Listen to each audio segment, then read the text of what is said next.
天比較熱，不如我哋去間房開冷氣休息一下。你可以除下啲外鋪，睇你成年都係汗。但我哋坐喺房間，你媽咪會唔會唔以後你唔使擔心，志玲媽咪一返嚟就上去通知你哋。明白點解你媽咪會咁挑剔你識乜嘢朋友？你家庭背景咁有錢，只係為咗你屋企嘅錢先至同我危險嘅。係我媽咪管得太嚴嘅。傻妹，以防萬一。我笑乜嘢？唔知你4、50啦，好似一個老人精。你點解咁遲先翻嚟？玲玲同葉宏等你好耐啦，而家佢哋喺房間邊休息。佢真係大膽，連男仔都帶翻屋企。喂，唉，又爆紅風暴啦！媽咪，你做錯咩嘢？我次次一見到你就打我，都唔知係咪我媽咪。點解你次次都就咁要同佢嚟做齊？我唔中意啲男仔要生你偏偏咁賤格嘅女出嚟嫌細。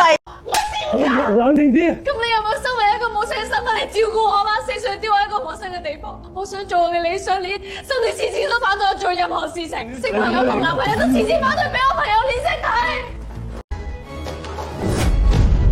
志玲，喂，有关从楼梯上跌下去，晕了过去。Six West Ridge Walk，请尽快。阿娟，你點可以咁打玲玲？佢係你個女嚟㗎。咁佢唔聽話就要打，呢個女由細就唔肯聽我嘅話。Auntie，點解你要打玲玲？你唔可以慢慢同佢冷靜傾下。我話收聲，呢度冇你講嘢份。我係身為你嘅男朋友、未來嘅老公嘅身份同你講嘢。你頭先打玲玲打到太過分啦。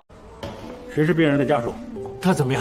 看他是左腳和腿腳各出院了，頭部只是輕微的可以撞傷，不大礙。6天休假。Uncle Anton，你哋翻去先啦，我想留喺呢度陪玲玲。陳意涵，你同我女主住埋一間房。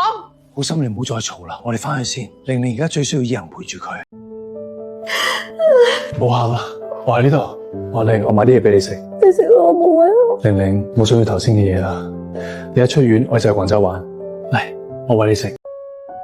喂，傻佬，受傷嘅係我，你喊乜嘢？我真係冇用，冇及時保護你，害你被打到醒咁。我媽咪細細打我，但冇想到呢次佢咁大，而且用咁深嘅說話同我講嘢。